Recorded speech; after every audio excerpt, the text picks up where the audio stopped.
now investigators are tracking the web of fraud to other Minnesota Democrats, such as Congresswoman Ilhan Omar. Many of the suspects linked to the scheme live in her district, including a restaurant owner who hosted events for her. He has since been convicted of stealing $12 million. Ilhan Omar is the Somali refugee. The reason why she was a refugee from the country is because while she was in her country, it was her family that was the ruling family. And they were so brutal that the Somali people rose up and threw them out of power. And that's how she ended up a refugee from her country. Okay, so then the government in the United States groups all these thousands and thousands and thousands of Somalis in one place over in Minnesota. Okay, she is elected their representative, right? We're not going to talk about all her irregularities, which are like crazy, marrying her brother.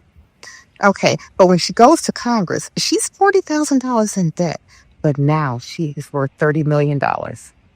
Corruption from the beginning, corruption to the end. Corruption is who she is. Over $1 billion stolen from COVID relief, and the trail leads straight to Capitol Hill. While Black Americans were dying at twice the rate from COVID, while our businesses were shutting down, while we couldn't feed our families, somebody was running the biggest pandemic fraud scheme in American history. Fake invoices, fake children, real money, our money, wired overseas. And when investigators started following the trail, it led straight to Democratic politicians in Minnesota. Now, here's what they're not telling you about who knew what and when they knew it. This is not just about one congresswoman. This is about a system so broken that $1 billion can disappear while we are mourning our dead, and the only reason we even know about it is because the IRS stumbled onto it, not because any politician reported it. So before we scroll past this, ask yourself, if they can steal $1 billion and nobody notices, what else are they getting away with? Guys, let us break this down. Watch these clips. I'll be back to discuss everything with you. The president told you, though, this week to look into Somalis who, quote, ripped off that state for billions of dollars. He said they contribute nothing. What exactly are you investigating? Well, Margaret, to be clear, the initial fraud that was discovered by the IRS, for which I'm the acting commissioner, is discovered by IRS Criminal Investigations Unit. This was not an endogenous thing that the state of Minnesota decided we had to go in and clean up the mess for them, and this is part of the continued cleanup. A lot of money has been transferred from the individuals who committed this fraud, including those who donated to the governor, donated to Representative Omar, and donated to A.G. Ellison. But they've been transferred to something called MBSs. And those are... Mortgage-backed security? What do you mean? Sorry? Transferred to what? These are money the Bureau services, and they are wire transfer organizations that are outside the regulated banking system. And that money has gone overseas. And we are tracking that both to the Middle East and to Somalia to see what the uses of that have been. Okay, but you have no evidence of that money being used to fuel terrorism at this point, which is what some conservative writers are alleging. That's why it's an investigation. We started it last week. We'll see where it goes. But I can tell you that, it's terrible. Representative Omar tried to downplay it, said, it was very, it was very tough to know how this money should be used. Yeah. She was gaslighting the American people. Well, we'll talk to her. Yeah, but when you come to this country, you got to learn which side of the road to drive on. You got to learn to stop at stop signs, and you got to learn not to defraud the American people. To get to with you, but I want to pick up on where the Treasury Secretary just left off. He alleged that people who were tied to you or your campaign were involved in this broad, brazen scheme to rip off the Minnesota state welfare system. Do you want to respond to that? Do you know what he is referring to? I really don't, and I don't think the secretary himself understands what he's referring to. We obviously had people who were able to donate to our campaign that were involved. We sent that money back a couple years ago. And actually, I was one of the first members of Congress to send a letter to the Secretary of Eg asking them to look into what I thought was a reprehensible fraud that was occurring within the program. So this was, just for our audience, the Biden-era Justice Department called it the largest COVID fraud scheme in the country. And this was pocketing COVID-era welfare funds, more than $1 billion in taxpayer money that was stolen. It was pretty shocking. Of the 87 people charged... She doesn't even look like she's telling the truth. But I want to push back a little bit on Brennan. Why didn't you ask what triggered you sending the money back? Why didn't you ask? That should have been the immediate follow-up question. Oh, you sent the money back? Why? What triggered that? What made you say, you know what, we need to send this money back? Why? What? Where's the proper journalist questions? Who, what, why, when, and how? I think that's what it is. Charged, all but 8 are of Somali descent. And that has added to the spotlight being put specifically on your community. Why do you think this fraud was allowed to get so widespread? Well, I want to say, this also has an impact on Somalis because we are also taxpayers in Minnesota. We also could have benefited from the program and the money that was stolen. And so it's been really frustrating for people to not acknowledge the fact that we're also, as Minnesotans, as taxpayers, really upset and angry about the fraud that has occurred. So do you think, though, that there was a failure by the Democratic state government to police itself? This is a brazen, fraudulent activity here. Yeah, and that is what I alluded to in my letter that I'd sent to the Secretary of Eg, was to see where things were going wrong. How can this amount of money disappear fraudulently without there being alarms being set off? And it is something that, we have to continue to investigate. We have to continue to ask those questions. As you know, one of the initial defenses by the organization at the heart of the fraud, Feeding Our Future, was to claim the probe was due to racism. Do you think that this was all about negligence, or that it was like political fear of alienating the Somali community? So you have to remember that the woman who led the program is a Caucasian woman. And that was her way of making sure that this would continue to happen by using whatever rhetoric that was available to her. We do know that when the money was stopped, they did sue. The AG, Attorney General Keith Ellison, defended the department in that lawsuit. It was a judge that said it should continue, that money should continue to go out. And so this wasn't something that people were not looking at. There was always those alarms, and we will continue to understand where things might have gone wrong as these investigations continue and as these fraudsters are prosecuted and sent to jail. Well, it's going to have impact for your community, because we've already heard the head of Medicare and Medicaid say they're going to have a new policy that applies to Minnesota. You heard the Treasury Secretary say they're investigating. But there's another thread here, because House Republicans and the Treasury Secretary just now talked about a link to terrorism, a possible link. He said they're just now beginning to look into it. How do you that that's a false claim? I'm pretty confident at the moment, because there are people who have been prosecuted and who have been sentenced. If there was a linkage in that the money that they had stolen going to terrorism, then that is a failure of the FBI and our court system in not figuring that out and basically charging them with these charges.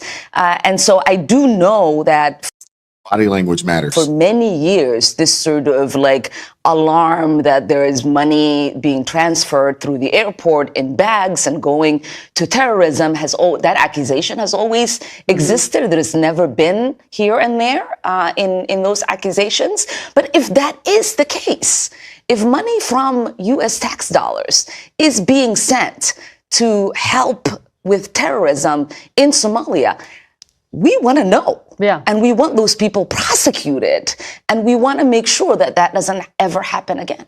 Over $1 billion, not a million, not 100 million, $1 billion with a B, stolen from COVID relief funds while Black Americans were dying at twice the rate of everyone else. While our grandmothers were on ventilators, while our businesses, the barber shops, the beauty salons, the soul food spots were boarding up for good. And where did that money go? Fake meal programs, shell companies, wire transfers to Somalia and the Middle East. And when federal investigators started pulling on the thread, you know whose name started showing up in the donor records? Congresswoman Ilhan Omar, Governor Tim Walz, Minnesota's Attorney General. Now, I know what you're thinking about. Tariq, here we go with the conspiracy theories. But hold up, guys. This is not me talking. This is the Department of Justice. This is the Treasury Department. This is CBS News laying out grand jury failings on national television. So let's talk about what's really happening, because this story, it's bigger than one politician. It is all about all of us. Here's what we know for certain straight from federal documents. The organization Feeding Our Future was supposed to be feeding children during the pandemic. Noble cause, right? Except federal prosecutors now call it the largest pandemic fraud case in America. Over 60 people federally charged, 87 total, and here's the part that's gonna make your blood boil. Nearly all of them are Somali immigrants. Now, before anybody tries to twist my words, I'm not saying this because of where people come from. I'm saying this because of what they did and who they are connected to. The IRS Criminal Investigation Unit, not Minnesota state officials, the feds, had to step in because the state wasn't doing anything about it. Think about that. Your state government either didn't notice $1 billion was walking on the door, or they chose not to look. The money was stolen using fake invoices, fake meal counts, fake children. They set up shell companies, fake meal sites, and this is the key part. They were the money overseas through something called MBS organizations, money bureau services that operate outside the normal banking system. The money went to Somalia, it went to the Middle East. And the Treasury Secretary himself confirmed they're now investigating whether any of this money has links to terrorism. Let me say that again, slower for the people in the back to get me right. American taxpayer dollars meant to feed hungry children during a pandemic may have funded terrorism overseas. Now, here's where it gets political, and here's where we need to be honest about what's happening. Some of the people who committed this fraud donated money to Democratic politicians in Minnesota. We're talking about Ilhan Omar's campaign, Tim Walz, Keith Ellison, and when CBS Margaret Brennan asked Omar about it directly, Omar admitted her campaign sent that money back a couple years ago. Not when the fraud was discovered, not when the indictments came down, a couple years ago, which means something triggered them to refund that money before this became public. And here's the question that should have been asked, but it wasn't. What exactly made you give that money back, Congresswoman? Because if you didn't know it was dirty money, why give it back at all? And if you did know it was dirty money, when did you know? And who else knew? And why didn't you report it? Look, I don't care what letter is next to somebody's name, D-R-I, whatever. If you're taking money from people who are defrauding pandemic relief while black folks are dying, we got a problem. If your campaign is connected to the largest COVID fraud scheme in American history, that's not a hoopsie. That's a pattern. And before anyone comes at me, this is just Republican talking points. No, this is federal prosecutors. This is grand jury filings. This is the Treasury Department. These are facts, not folk news, fever dreams. Here's what makes this personal for me, and why every Black American should be paying attention. We watched COVID ravage our communities, right? Uh, I know people lost family members. We watched our businesses close down permanently while big corporations got PPP loans forgiven. We were told there wasn't enough money, wasn't enough resources, wasn't enough anything. And the whole time, $1 billion was being stolen. Not from some abstract government account, from WAC, from food assistance programs, from the money that was supposed to keep children fed during a pandemic. And while that was happening, 1 in 5 Black households with children was food insecure in 2020. Let that really sit with you. Now, I've seen some people trying to make this arrest thing, talking about how all the defendants are Somali, like that means something about an entire community. That's garbage rhetoric, and we're not doing that here. Crime is crime, regardless of the community who commits it.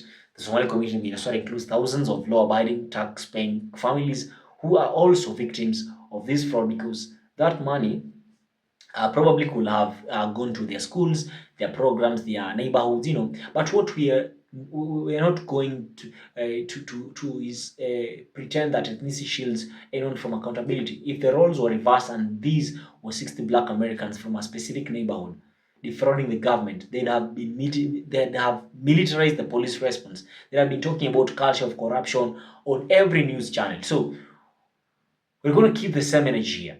Whoever stole the money needs to be prosecuted fully. Whoever enabled it needs to be investigated. And whoever knew about it and stays quiet needs to be held accountable. I don't care if they're in Congress or not. They need to face the judgment. The reason this matters beyond the politics, beyond the party affiliations, is what it says about the value of Black life in this country. When pandemic relief was being distributed, we were told to be patient, told the money was coming, told help was on the way. Black business owners were shut out of the first rounds of PPP loans. That's documented. Black families waited longer for stimulus checks. That's documented. Black communities got less relief funding per capita. That's also documented. But somehow there was enough money flowing for people to steal $1 billion. You see the disrespect here, guys. While we were standing in food bank lines, somebody was creating fake food programs and wiring our money overseas. While we were losing generational businesses, somebody was setting up shell companies with pandemic funds. While we were burying our elders, somebody was filling out fake invoices with names of children who didn't exist. And the system was so broken, so thoroughly corrupt or incompetent, if I may call it that way, that it took the IRS stumbling on this for everyone else to even notice. That's not a failure of one politician. That's a failure of the entire system. And if you're more concerned about defending your political team than you are about $1 billion being stolen from pandemic funds, you're part of the problem, bro. So, where do we go from here? We need solutions. Number one, we demand full transparency. Every politician who received money from anyone connected to this scheme needs to open their books. Not just Omar, everybody. The donors, the amounts, the dates, most importantly, what triggered any refunds. Second, we demand accountability beyond just the people who got caught, who in the Minnesota state government knew this was happening. Why did it take federal investigators to discover it? What oversight failed so catastrophically that $250 million at minimum could be stolen before anyone noticed? Number three, and this is crucial, we demand that the media keep that same energy. If this was a Republican governor, a Republican congresswoman, and with these same facts, it will be wall-to-wall coverage. We need that same intensity regardless of party. And finally, we need to be honest about something uncomfortable here. Corruption exists across all communities, all backgrounds, all political affiliations. What matters is how we respond to it. Do we defend it because it's our team? Or do we want better because our communities deserve better? Because at the end of the day, that $1 billion that was supposed to be for us, for our children, for businesses, for survival during the worst pandemic in a century, and somebody stole it while you were dying. If that doesn't make you angry, regardless of your politics, I don't know what will. I want you guys to stay vigilant, stay informed, and most importantly, stay demanding accountability from everybody who claims to represent us. Because if you don't do this, this won't be the last billion walks out the door while we're not looking. Thank you for watching, and I hope to see you in the next one.